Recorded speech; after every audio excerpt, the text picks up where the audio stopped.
72 वर्ष पर श्रावण रे दुर्लभ जोग आरंभ होगा जाऊँगी श्रावण मास। क्यों क्यों 5 राशि चमकिब भाग्य मिलिब धन ही धन। केते दिन पड़ुछि श्रावण मास, केबे आरंभ हेब श्रावण मास, केते पाଳି पड़िब सोमवार। आसंतु दर्शक बंधु आमे जानिबा।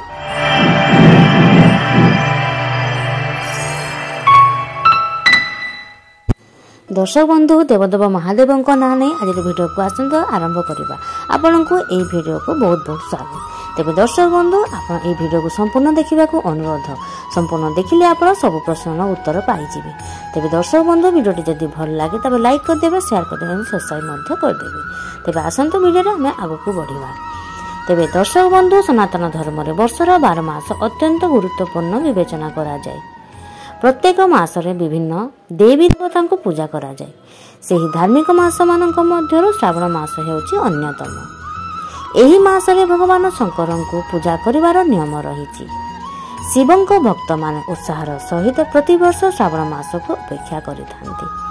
तेबे दर्शक बंधु धार्मिक विश्वास अनुसार श्रावण रे करा जायथिबा शिव पूजा कदापि शेष हुए नाही। एहा बरी विवेचना करा जाए। सेही समय रे पूजा कले कहीं केउ जन्मर पुण्य प्राप्ति हुए।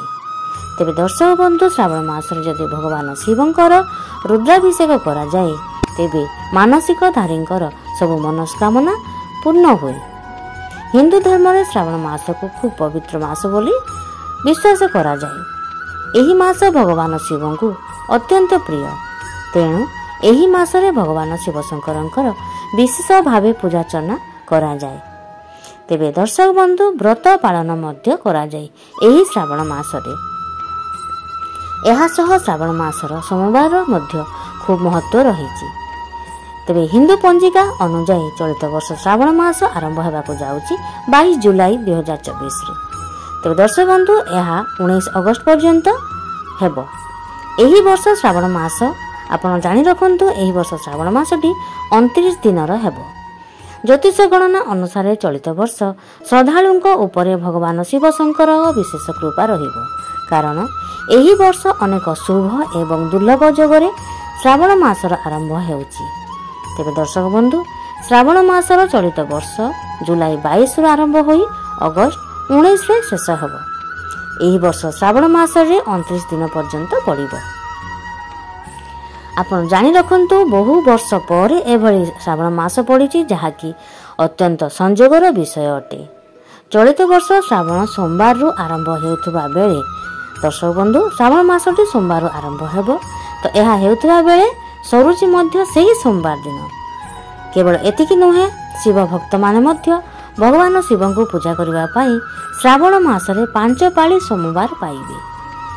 तेबे दर्शक बंधु एही मासरे विभिन्न जोगर सृष्टि हेबाकु जाउछि।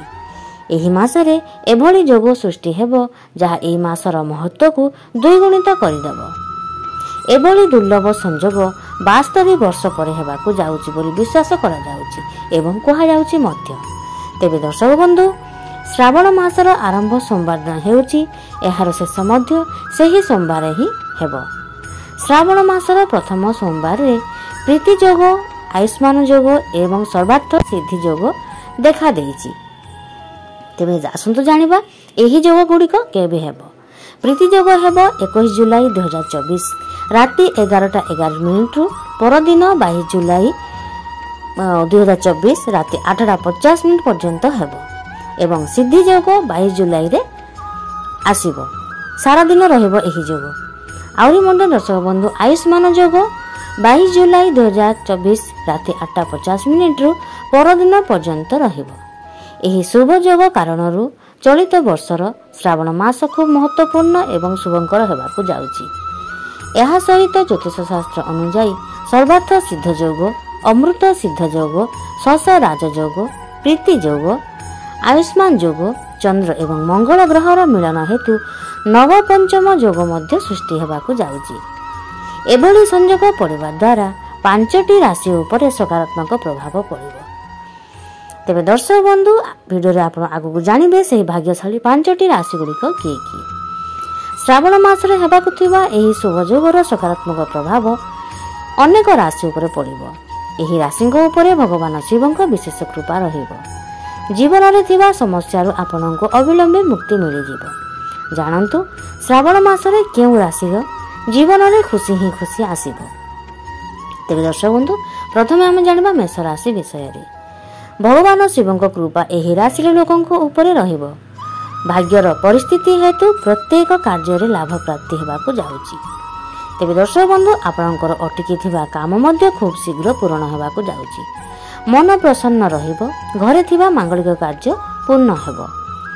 ଆଧ୍ୟାତ୍ମିକ କାର୍ଯ୍ୟରେ ମନ ଦେବେ। ଆହୁରି ମଧ୍ୟ ଦର୍ଶକ ବନ୍ଧୁ, ଆର୍ଥିକ କ୍ଷେତ୍ରରେ ଆପଣଙ୍କର ବିଶେଷ ଲାଭ ହେବାକୁ ଯାଉଛି।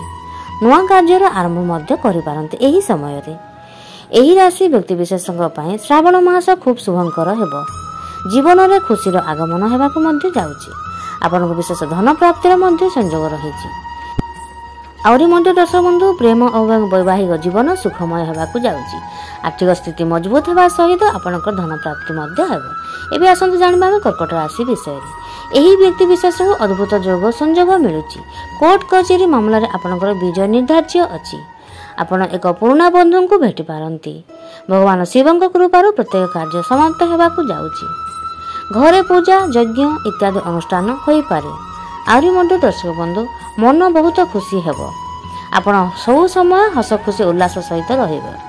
ଯଦି ଆପଣ ବ୍ୟବସାୟରେ ଟଙ୍କା ବିନିଯୋଗ କରିଛନ୍ତି, ତେବେ ଆପଣଙ୍କୁ ଲାଭ ନିଶ୍ଚିତ ଭାବରେ ମିଳିବ।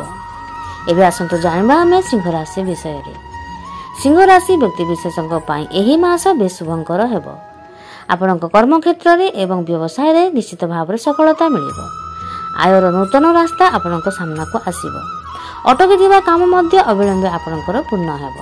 ତେବେ ଦର୍ଶକ ବନ୍ଧୁ, ଏହି ରାଶିର ବ୍ୟକ୍ତିଙ୍କ ଉପରେ ସକାରାତ୍ମକ ପ୍ରଭାବ ପଡ଼ିବାକୁ ଯାଉଛି। ଶ୍ରାବଣ ମାସରେ କ୍ୟାରିୟର ଏବଂ ବ୍ୟବସାୟରେ ବୃଦ୍ଧି ଘଟିବ। ଆହୁରି ମଧ୍ୟ ଆପଣଙ୍କର ପୈତୃକ ସମ୍ପତ୍ତି ଉପରେ ଥିବା ବିବାଦ ମଧ୍ୟ ଶେଷ ହେବାକୁ ଯାଉଛି। ସମସ୍ତ ଅସୁବିଧାରୁ ମୁକ୍ତି ମିଳିବାକୁ ଯାଉଛି। କମ୍ ଖର୍ଚ୍ଚ ଏବଂ ଅଧିକ ଆୟ ହେତୁ ବ୍ୟାଙ୍କ ବାଲାନ୍ସ ଆପଣଙ୍କର ବୃଦ୍ଧି ହେବାକୁ ଯାଉଛି। ଆପଣଙ୍କ ଆର୍ଥିକ ପରିସ୍ଥିତିର ମଧ୍ୟ ସୁଦୃଢ଼ ହେବ। ତେବେ ଦର୍ଶକ ବନ୍ଧୁ, ବିବାହିତ ଜୀବନ ମଧ୍ୟ ଖୁସିମୟ ହେବ। ଏବେ ଆସନ୍ତୁ ଜାଣିବା ଆମେ ତୁଳା ରାଶି ବିଷୟରେ। ତୁଳା ରାଶି ବ୍ୟକ୍ତିବିଶେଷ ଶ୍ରାବଣ ମାସରେ ଧନ ଯାନ ଏବଂ ଭୂମି କିଣିବାର ଶୁଭ ସଂଯୋଗ ରହିଛି। ଟଙ୍କା ସହ ଜଡ଼ିତ ଥିବା ସମସ୍ୟା ମଧ୍ୟ ଦୂର ହେବ। ଏହି ରାଶି ବ୍ୟକ୍ତି ବିଶେଷଙ୍କ ପାଇଁ ଶ୍ରାବଣ ମାସ କୌଣସି ବରଦାନରୁ କମ୍ ହେବ ନାହିଁ। ସମସ୍ତ ଇଚ୍ଛା ଆପଣଙ୍କର ପୂର୍ଣ୍ଣ ହେବା ସହ ସଫଳତା ଆପଣଙ୍କୁ ନିଶ୍ଚିତ ଭାବରେ ମିଳିବ। ଆହୁରି ମଧ୍ୟ ଦର୍ଶକ ବନ୍ଧୁ, ମାନ ସମ୍ମାନ ଆପଣଙ୍କର ବୃଦ୍ଧି ହେବ। ଧାର୍ମିକ କାର୍ଯ୍ୟରେ ଆପଣଙ୍କ ରୁଚି ବଢ଼ିବ। ଏବେ ଆସନ୍ତୁ ଜାଣିବା ଆମେ ଧନୁ ରାଶି ବିଷୟରେ। ଏହି ରାଶିର ବ୍ୟକ୍ତିଙ୍କ ପାଇଁ ଶ୍ରାବଣ ମାସ ଅତ୍ୟନ୍ତ ଶୁଭ ରହିବ। ଧାର କରଜରୁ ଆପଣଙ୍କୁ ନିଶ୍ଚିତ ଭାବରେ ମୁକ୍ତି ମିଳିବ। ଶତ୍ରୁକୁ ପରାସ୍ତ କରୁଥିବା ଦେଖିବାକୁ ଆପଣ ପାଇବେ। ଚାକିରିରେ ଟ୍ରାନ୍ସଫର ଏବଂ ଦରମା ବଢ଼ିବାର ମଧ୍ୟ ଯୋଗ ରହିଛି। ତେବେ ଦର୍ଶକ ବନ୍ଧୁ, ବିଭିନ୍ନ କ୍ଷେତ୍ରରେ ଆପଣଙ୍କର ଆୟର ମଧ୍ୟ ବୃଦ୍ଧି ଘଟିପାରେ। ଆର୍ଥିକ କ୍ଷେତ୍ରରେ ଆପଣ ଶକ୍ତିଶାଳୀ ହେବେ। ଏହି ମାସରେ ପରିବାର ହସ ଖୁସିରେ ଆପଣଙ୍କ ସହିତ ରହିବେ। ତେବେ ଦର୍ଶକ ବନ୍ଧୁ, ଆପଣଙ୍କୁ ଯଦି ଏହି ରାଶି ଗୁଡ଼ିକ ଆପଣଙ୍କ ଯଦି ହେଇଥିବ, ତାହେଲେ କମେଣ୍ଟ ବକ୍ସରେ ନିଶ୍ଚିତ ଭାବରେ ଜୟ ଜଗନ୍ନାଥ ଲେଖିଦେବେ। ନতুବା ଓಂ ନମଃ ଶିବାୟ ଲେଖିବାକୁ ଜମା ବି ଭୁଲିବେ ନାହିଁ। ତେବେ ଦର୍ଶକ ବନ୍ଧୁ, ଆପଣ ଏହି ଭିଡ଼ିଓକୁ ଯଦି ଭଲ ଲାଗେ ତାହେଲେ ଲାଇକ୍ ସେୟାର କମେଣ୍ଟ ନିଶ୍ଚିତ ଭାବରେ କରିଦେବେ। ଯେଉଁମାନେ ନୂଆ ଅଛନ୍ତି ସେମାନେ ସବସ୍କ୍ରାଇବ୍ ମଧ୍ୟ କରିଦେବେ। ସାଇଡ଼ରେ ଥିବା ବେଲ୍ ଆଇକନ୍କୁ ପ୍ରେସ୍ କରିବା ଦ୍ୱାରା ଆମର ସବୁ ଭିଡ଼ିଓ ନୋଟିଫିକେସନ୍ ଆପଣଙ୍କ ପାଖକୁ ସର୍ବପ୍ରଥମେ ପହଞ୍ଚିଯିବ। ତେବେ ଦର୍ଶକ ବନ୍ଧୁ, ଆଜିର ଏହି ଛୋଟିଆ ଭିଡ଼ିଓକୁ ଏଇଠି ରଖିବା। ଆପଣଙ୍କ ପାଇଁ ଶ୍ରାବଣ ମାସଟି ଖୁବ୍ ଭଲ, ଖୁବ୍ ସୁନ୍ଦର ହେଉ। ମହାଦେବ ଆପଣଙ୍କର ସବୁ କଷ୍ଟ ଦୂର କରନ୍ତୁ। ଆପଣ ଏବଂ ଆପଣଙ୍କ ପରିବାର ସବୁବେଳେ ହସ ଖୁସିରେ ରହନ୍ତୁ। ତେବେ ଦର୍ଶକ ବନ୍ଧୁ, ଜୟ ଜଗନ୍ନାଥ। ଦର୍ଶକ ବନ୍ଧୁ।